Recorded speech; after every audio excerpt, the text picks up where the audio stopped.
September 1st, 1943. Rabaul Airfield, New Britain. The humid air shimmered above the pierced steel planking as Lieutenant Commander Saburō Sakai sat beneath the canvas of the operations tent. His one good eye fixed on the intelligence report before him. The other had been lost a year earlier to an American gunner over Guadalcanal. Yet even half-blind, Sakai remained Japan as most respected living ace, a man who had survived where so many others had not. The report was thin, typed on rough paper, its language uncertain.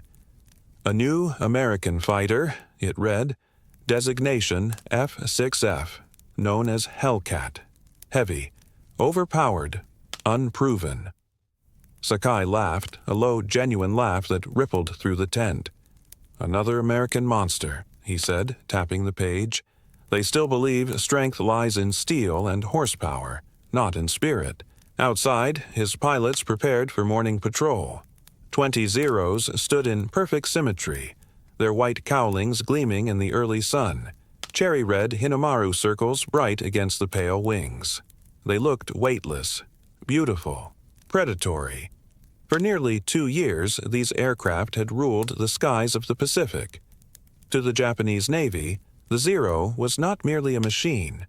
It was the embodiment of national genius, a weapon shaped by discipline and sacrifice. Since the war's beginning, it had triumphed against every foe. At Pearl Harbor, over the Philippines, in Malaya and Burma, the Zero carved a legend in fire. The British Hurricanes had fallen.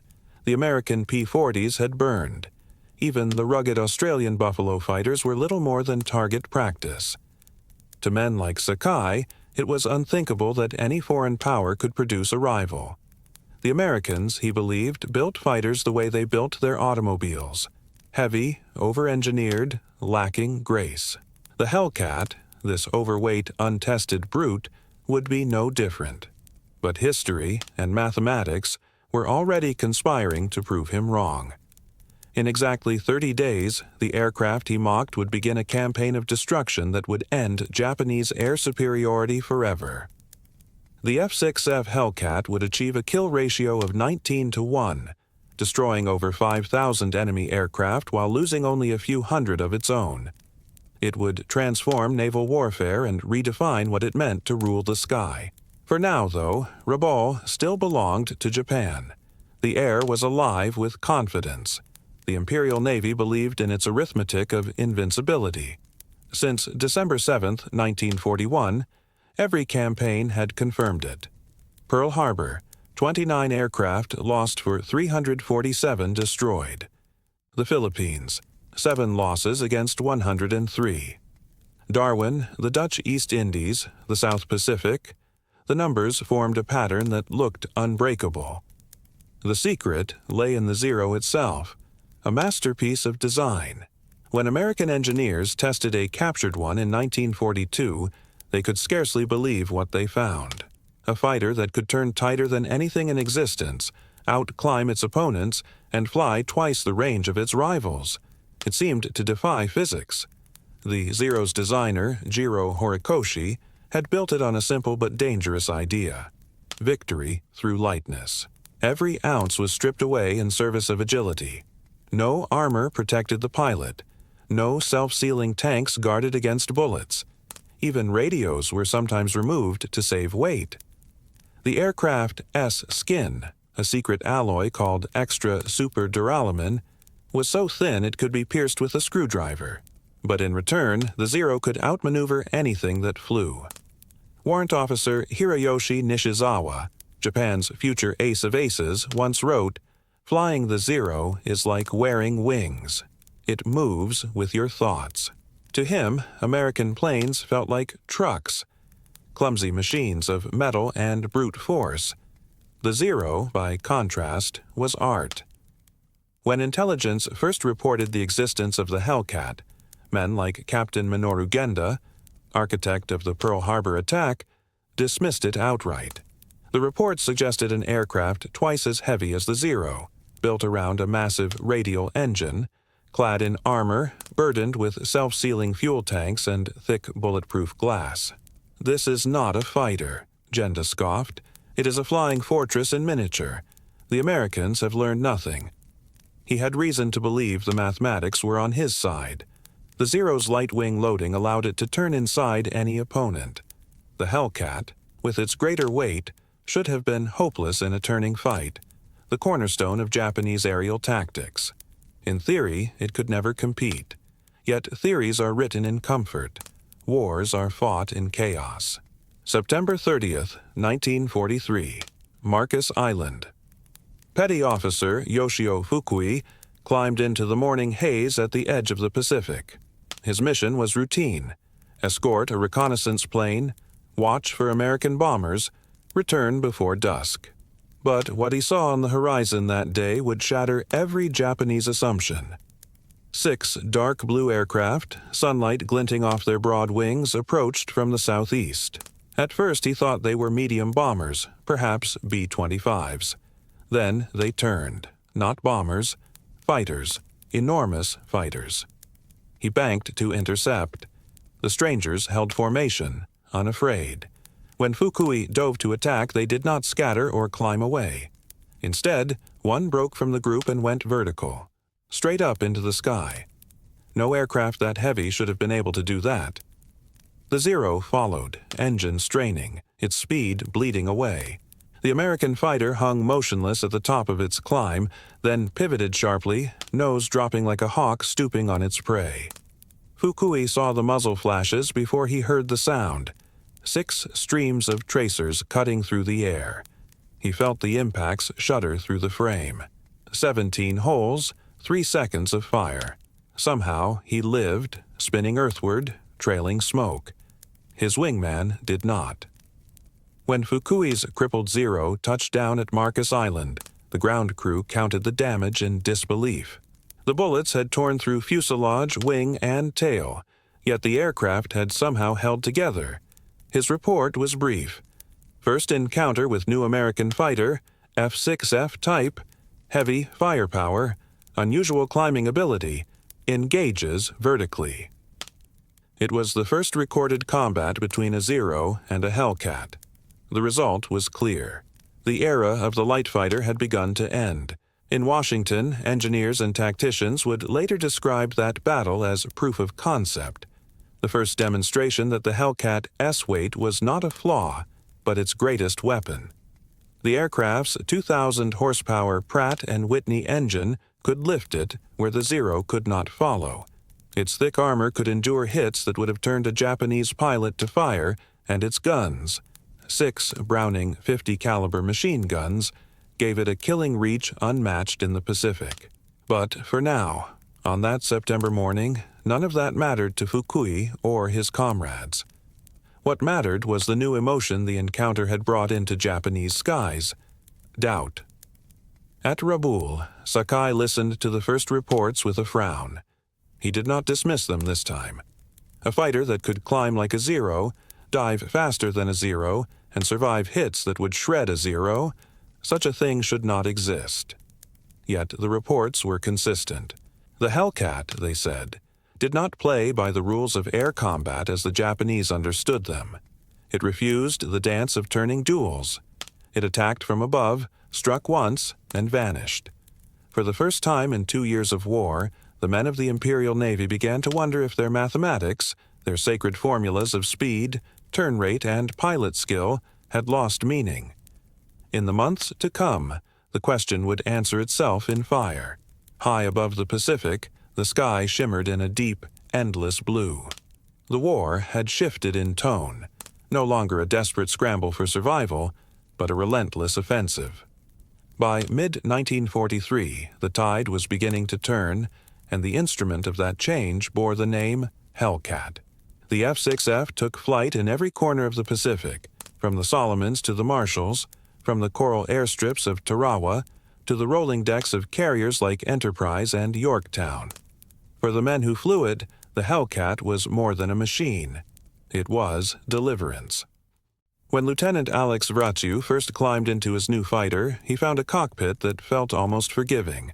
The thick armor plating behind his seat, the wide canopy offering near-total visibility, the heavy throttle control responsive yet stable. Everything about the F6F was built for confidence. "She flies like she's on rails," he told his squadron mates. And in the battles that followed, that confidence proved justified. The Japanese Zero, once the terror of the Pacific, could outturn nearly any opponent. Its lightweight frame made it agile, its climb rate exceptional. But it was also fragile. One burst of .50 caliber fire could shred its fabric-covered wings. The Hellcat, by contrast, was built to take punishment and keep fighting. It wasn't graceful, but it was unstoppable. On October 5, 1943, over Wake Island, the Hellcat made its bloody debut. As part of Task Force 14, the U.S. Navy launched hundreds of sorties to soften up the Japanese defenses. Among the attacking waves were the new Grummons, piloted by men eager to test their mettle. The Japanese scrambled their fighters and the skies erupted into chaos. One by one, the Hellcats began carving through the enemy formations. Commander Butch O. Hare, the Navy, as first ace and a symbol of heroism, had trained many of these young pilots himself. They flew with his lessons echoing in their ears: stay fast, stay calm, and hit hard. By the end of the day, the results were undeniable. The U.S. had lost just 2 planes. The Japanese lost more than 30. It was the first clear indication that the tide had changed. The Hellcat had proven itself, not just in speed or power, but in survivability. For Japanese pilots, the encounter was bewildering. Their once invincible Zeros were being met by an enemy that refused to fall, even when riddled with bullets. One pilot, later captured after being shot down near the Gilberts, reportedly told his interrogators, "The new American fighter is like a bear. You shoot it, and it keeps coming."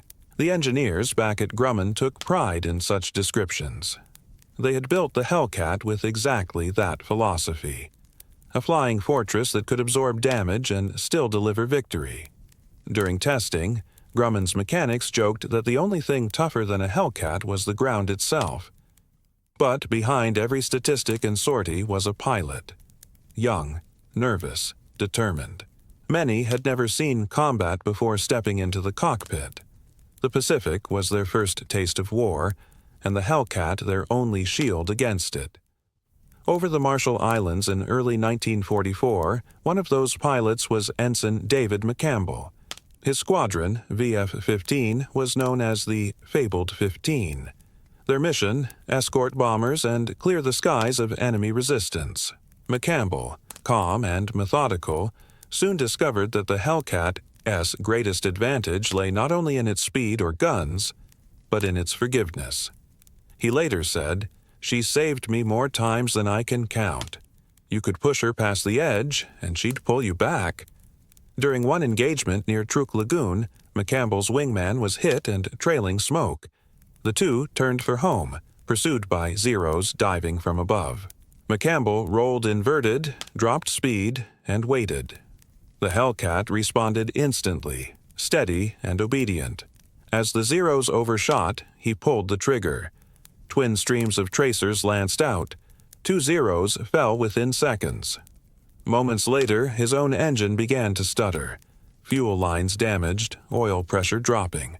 He barely made it back to the carrier, wheels scraping the deck, the plane shuddering violently as it caught the arrestor wire. When the crew opened the fuselage, they found more than 200 bullet holes. The Hellcat had held together, just as Grumman promised it would. For the Japanese, each encounter like this deepened the crisis. Their veteran pilots were dying faster than they could be replaced, and their new recruits, often rushed through training, faced the impossible task of fighting seasoned Americans in superior machines. In Tokyo, commanders debated how to respond. The answer, they decided, was to double down on courage. At Truk, Rabaul, and later the Marianas, Japanese airmen went to their deaths with grim resolve. Many knew they would not return. They spoke of Bushido, of honor and sacrifice. For them, the Hellcat was not just an enemy aircraft. It was the manifestation of a growing inevitability. From the American carriers, it was a different scene entirely. Mechanics worked around the clock under the glow of floodlights, rearming, refueling, and repairing the fighters. Pilots slept in hammocks or beside their planes, waking at dawn to launch again. The smell of aviation fuel, the whine of catapults, the thunder of propellers. It was the rhythm of victory. By the spring of 1944, the Hellcat was dominating the Pacific sky. At the Battle of the Philippine Sea, it would achieve its most legendary moment. But even before that great clash, the numbers told the story. More than 3,000 enemy aircraft destroyed in less than a year. The pilots began to call it the Ace Maker. Nearly 300 of them would achieve ace status, 5 or more kills flying Hellcats. Yet, beneath the triumph, there was still loss. Each mission risked flames, shrapnel, and the cold sea below. Even the toughest plane couldn't save every man. On the decks of carriers, empty seats at mess tables told the cost of victory. Still, when the engines roared each morning, the Hellcats took off again. Wings glinting in the sun, a symbol of American industrial might and the resilience of those who flew them. The war in the Pacific was entering its most decisive phase, and the Hellcat would be at the heart of it, leading the way into battles that would define not just air power, but the fate of nations. June 19, 1944, the Philippine Sea. Dawn broke across a horizon filled with steel and vapor. Hundreds of American warships stretching from edge to edge, their decks stacked with aircraft painted in navy blue. Somewhere among them, pilots strapped into their Hellcats, the rising sun glinting off their canopies. It was the beginning of what would become known as the Great Marianas Turkey Shoot. The Japanese combined fleet had come to halt the American advance toward Saipan, Tinian, and Guam, islands whose capture would bring U.S. bombers within range of Tokyo itself. For the Imperial Navy, it was a last gamble, a chance to restore balance. Their carrier force, though battered, still carried hundreds of planes in the hopes of a nation. At 1,000 hours, radar operators aboard the USS Enterprise detected incoming bogies, hundreds of them sweeping in from the west. The alarm blared across the task force. Enemy planes inbound, distance 150 miles. Aboard the Yorktown, Lieutenant Commander David McCampbell, now leading Air Group 15, ran to his fighter. Deck crews pulled chocks as engines roared to life. Propellers whipped the deck into a storm of salt and wind. McCampbell's voice came steady over the radio. "Fighters, let's get airborne. Let's go hunting." Within minutes, more than 200 Hellcats were clawing upward into the morning sky. The Japanese formation appeared soon after, a vast cloud of Zeros, Judys, and Jills, glittering in the sun, racing eastward to strike the American fleet.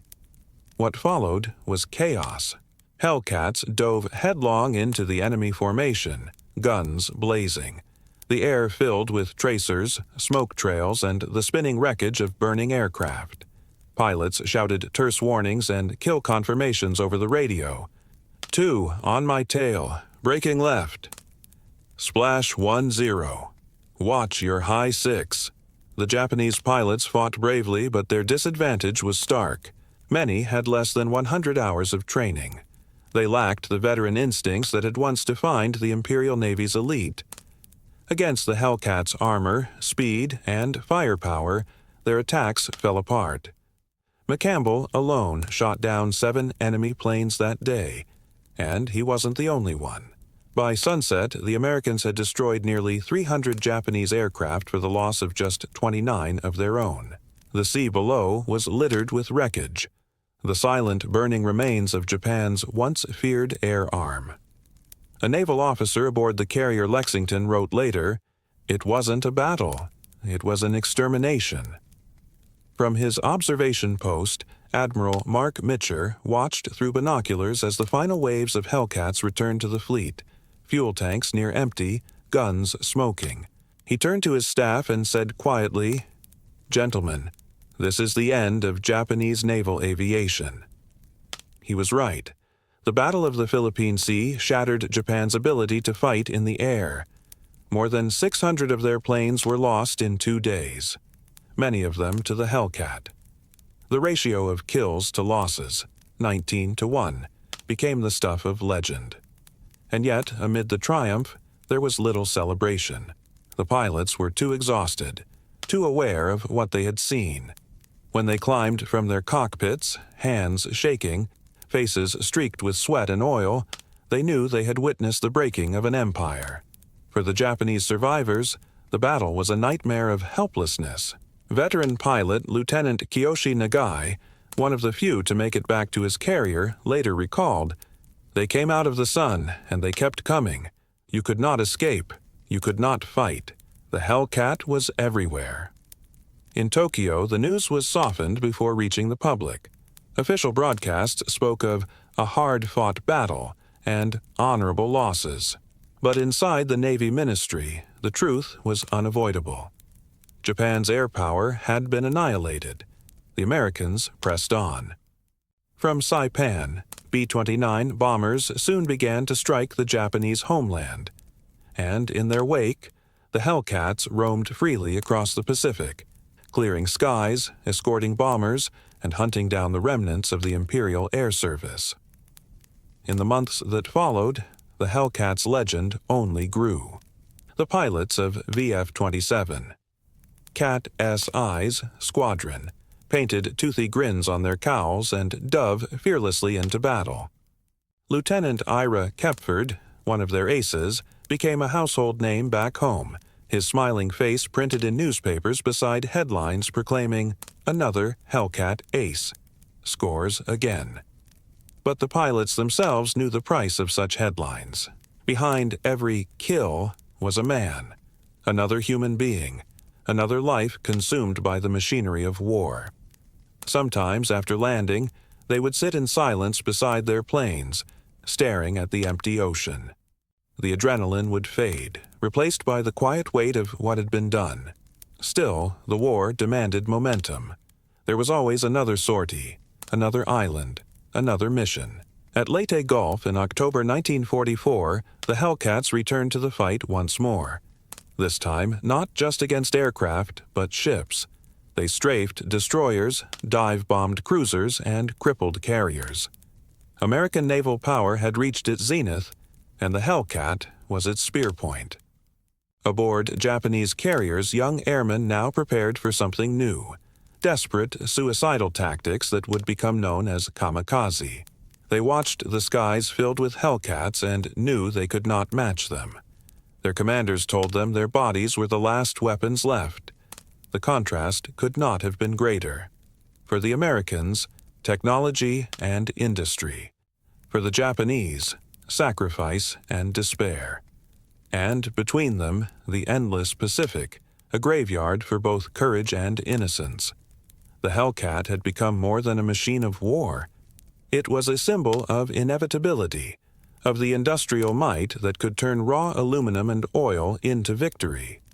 Yet for those who flew it, it remained deeply personal. Their protector, their weapon, their home. As 1944 drew to a close, the numbers spoke for themselves. Over 5,000 enemy aircraft destroyed, more than 300 American pilots turned aces.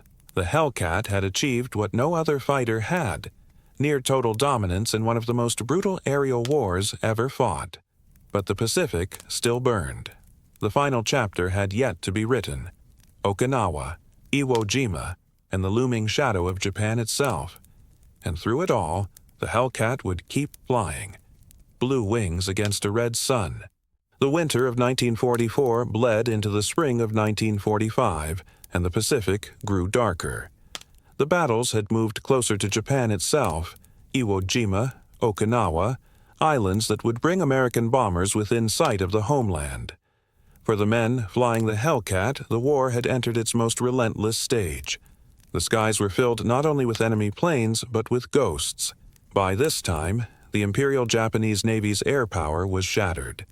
What remained was desperation. From the shattered runways of Kyushu and Formosa, young men barely out of training climbed into obsolete aircraft, carrying bombs strapped beneath their wings. Their orders were simple: crash into the enemy.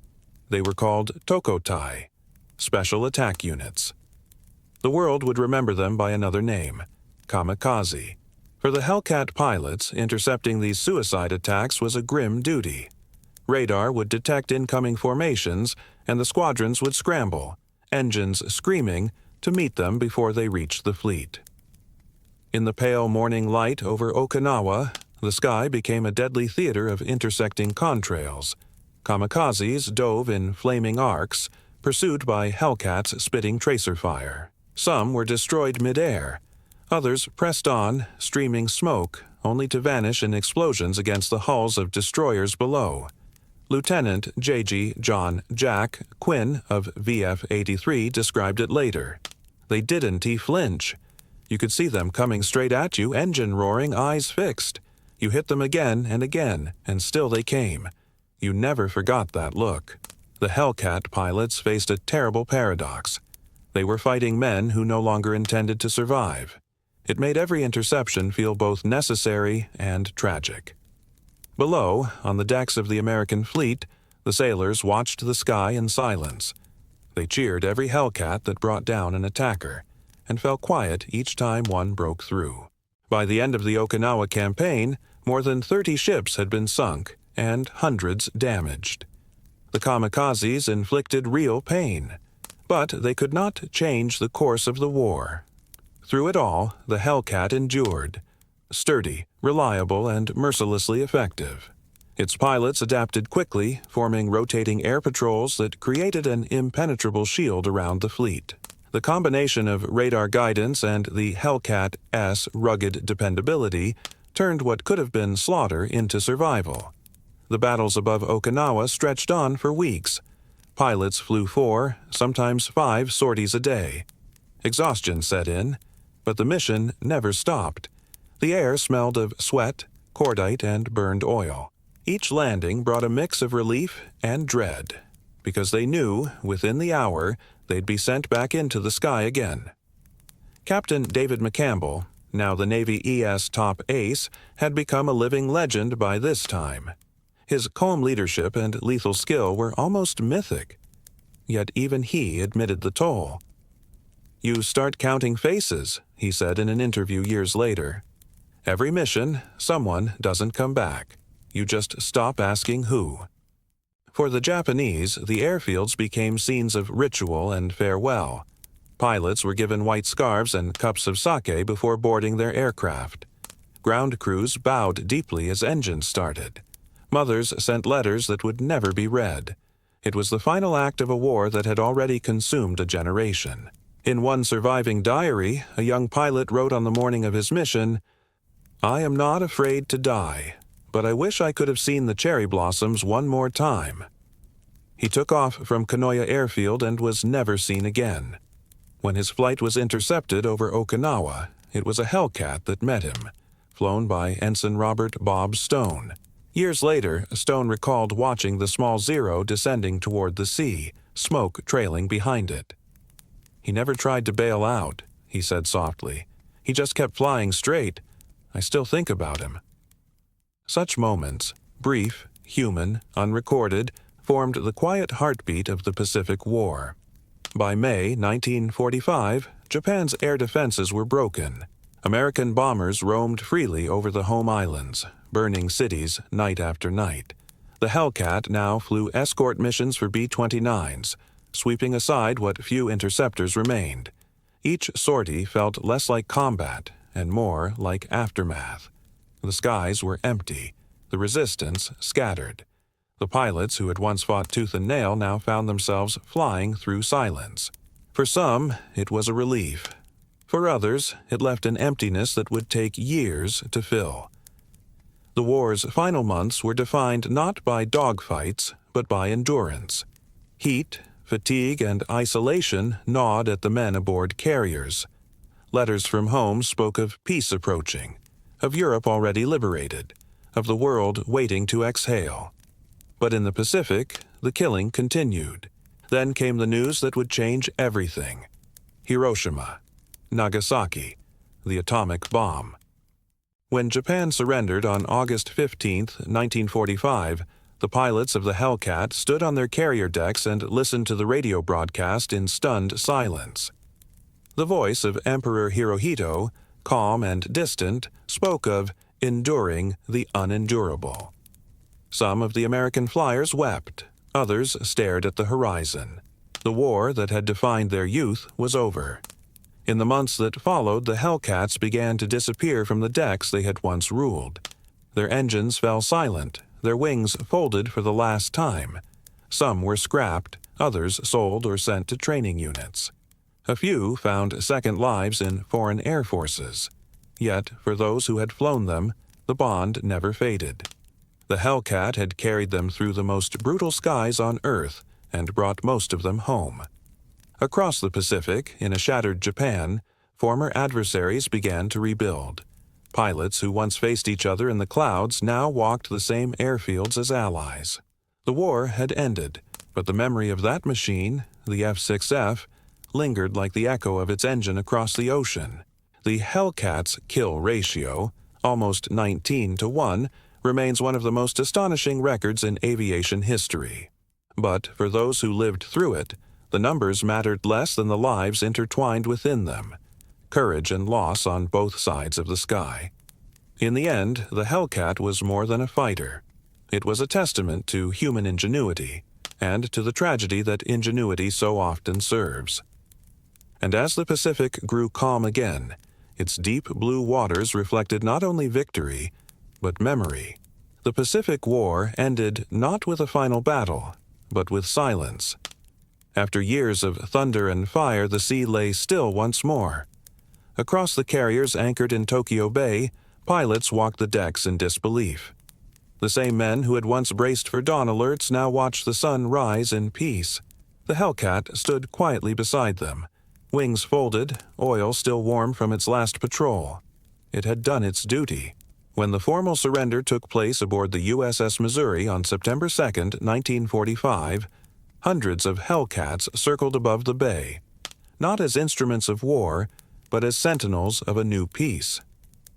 Their engines droned softly through the clear morning air, the last salute of the fighter that had won the Pacific. In those moments, the enormity of what had been achieved and lost began to sink in.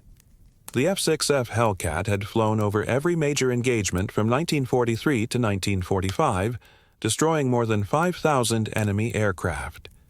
Yet every victory carried a human shadow.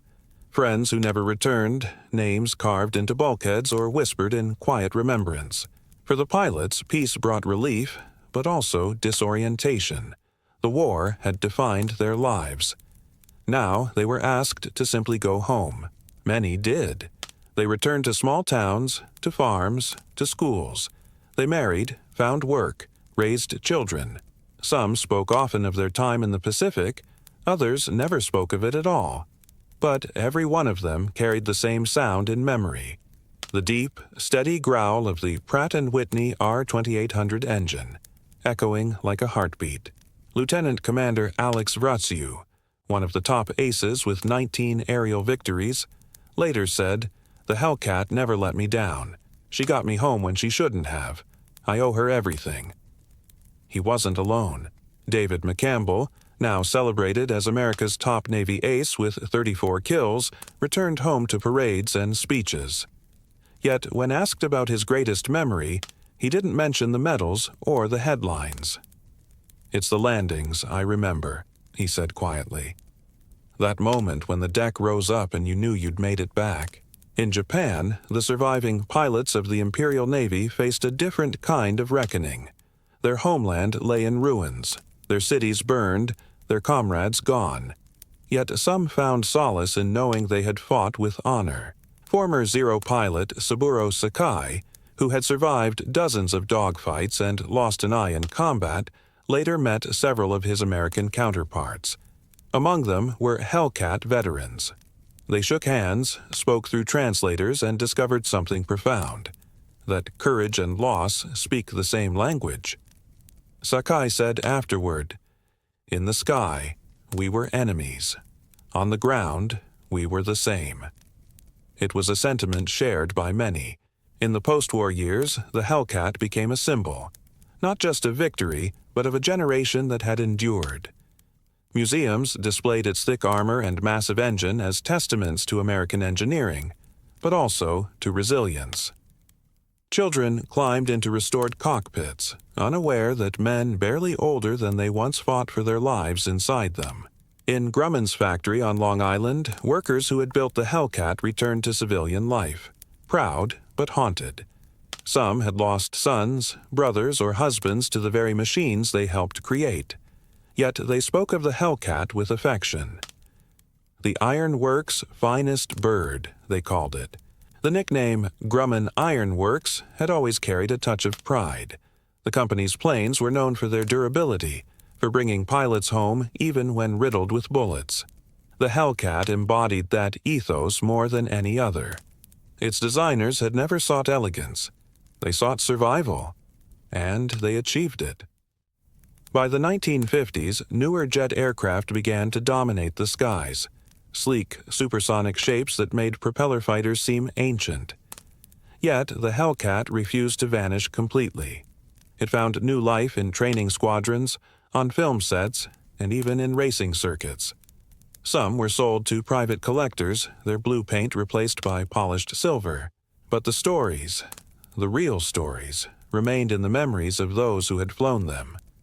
During one veterans' reunion in the 1970s, an aging pilot named Roy Dixon stood beside a restored F6F and ran his hand along the fuselage. "You could feel safe in her," he said. "You knew if you did your part, she'd bring you back." Nearby, a Japanese visitor, a former aviator who had once flown against the Hellcats, listened silently. Then he stepped forward, bowed, and placed a small paper crane on the wing. No one spoke for a long time. The only sound was the wind moving gently through the hangar. In that quiet gesture lay the story of the Hellcat. Not just the story of dominance or destruction, but of understanding, of men who had seen the worst and somehow found grace afterward. Today, fewer than 100 Hellcats remain airworthy. When one takes to the sky at an air show, the crowd always looks up in awe. The rumble of its engine cuts through the modern noise like a memory, a sound from another age, when courage was measured not in words, but in wings. For historians, the numbers remain astonishing. More than 12,000 built. Over 75% of all U.S. Navy air victories credited to it. A kill ratio that no other fighter, before or since, has matched. But beyond the statistics lies something deeper. A legacy written not in combat reports, but in the lives it touched. The Hellcat was, in every sense, the right plane at the right time. It arrived when the world needed a weapon of endurance, not perfection, and it delivered. As the decades passed, time softened the memory of war. Veterans grew old. The carriers rusted away. The airfields became grass again. But the spirit of the Hellcat, that mixture of strength, simplicity, and human will, endured. In the end, it wasn't just a machine of war. It was a story of survival. Of men who rose before dawn, faced the vastness of the Pacific, and came home because a team of engineers on Long Island had built them something extraordinary. And of enemies who once fought beneath the same sun, who later stood together in peace, each remembering the roar of the same sky. The F6F Hellcat will forever be remembered as the fighter that turned the tide. But perhaps its truest legacy lies not in the victories it won, but in the humanity it revealed. For when the engines finally fell silent and the skies grew clear again, what remained was not hatred, but memory, and the quiet, enduring hope that the world would never need another Hellcat.